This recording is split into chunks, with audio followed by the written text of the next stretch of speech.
Anonymous Watch Guy here with an unboxing and overview video. Quick wrist check.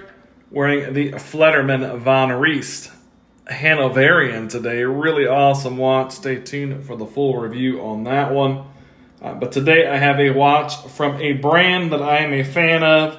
Not featured them on the channel a lot, but I think that it is a great brand to get into, especially for entry-level pricing on mechanical and automatic watches. And that, of course, is Vostok. Now, this one just came in a plain white box with some instructions and the sort in there. But let's take a closer look at the watch. This is the Vostok Komandirskie GMT. There's a lot going on with this watch. I think it's really cool. I picked this one up on Amazon.com.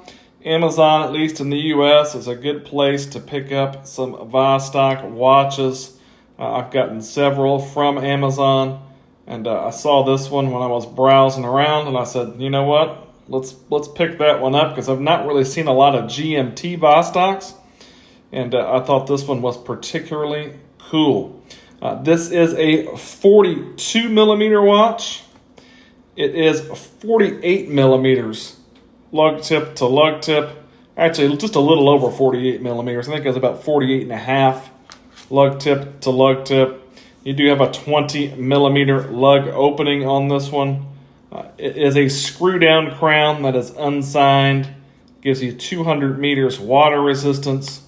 As with most Vostoks, this has a plexiglass or plastic crystal that is domed. It does give you some really nice distortion. I'm a big fan of the plexiglass crystals on most of these Vostoks. I think it gives it a really cool look. It is running the Vostok 2416B self-winding movement that does have 31 joules in 31 hours power reserve. So interesting. Don't know a lot about Vostok movements, if I'm being honest with you. But this one, I'm sure it's just from tinkering with it, it's a collar GMT or office GMT. It's not a true GMT on this one. But a really cool looking watch. You've got a small seconds complication over here. Kind of at between the 9 and the 11 o'clock position. You've got your Komandirskie over there on the 3 o'clock, and you've got some other Russian writing down here above the 6. That red GMT hand looks really good over there. I really like the red and white contrast. As with most Vostoks as well, even the non-GMTs, this is a friction fit bezel. So it's just a friction bezel, bi-directional, no clicks.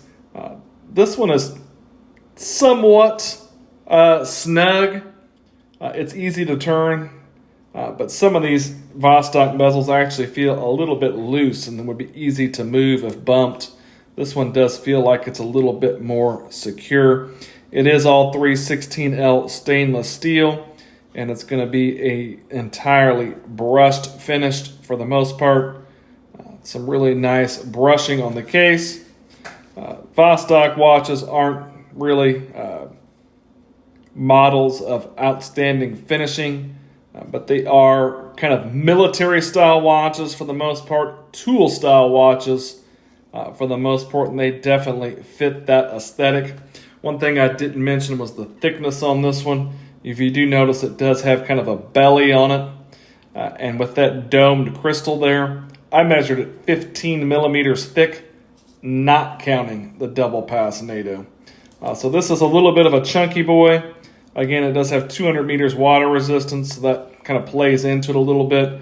But that belly underneath there, along with that domed crystal, does give you a little bit of additional thickness. So definitely keep that in mind if you want to pick this one up. But a very nice looking tool style watch, kind of a military looking watch, GMT watch. So you've got an automatic GMT movement on this one, and I paid $135 US for it. So again, that is what you're getting with Vostok. You're getting very, very affordable watches.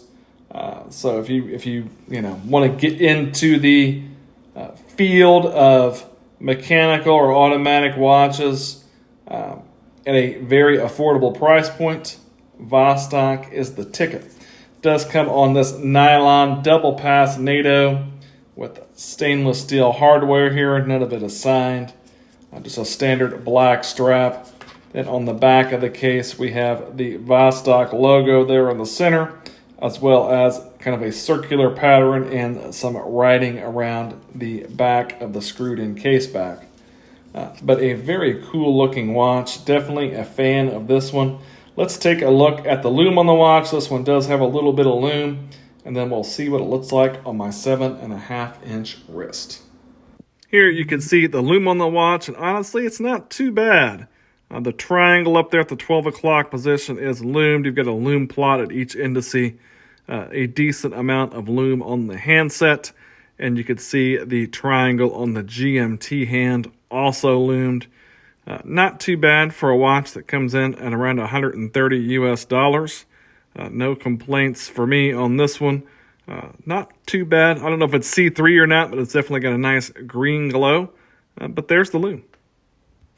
Here's the watch on my 7.5-inch wrist. You can see it wears very nicely. I don't know if I'm a huge fan of this particular NATO strap, but it's not too bad. Again, at 20 millimeters, you could put any strap you want on here, and it's going to look pretty good. I guess it goes pretty well with the watch. You can see it does have that chunky stance. It is a little bit of a chunky boy. But it's still sub 50 millimeters lug tip to lug tip, so it's not going to be too long of a footprint if you do have a smaller wrist. But a really cool looking military style GMT, an automatic GMT watch at that, for less than $150 US. I will leave a link in the description of the video to the page on Amazon where I picked this one up if you're interested in purchasing one.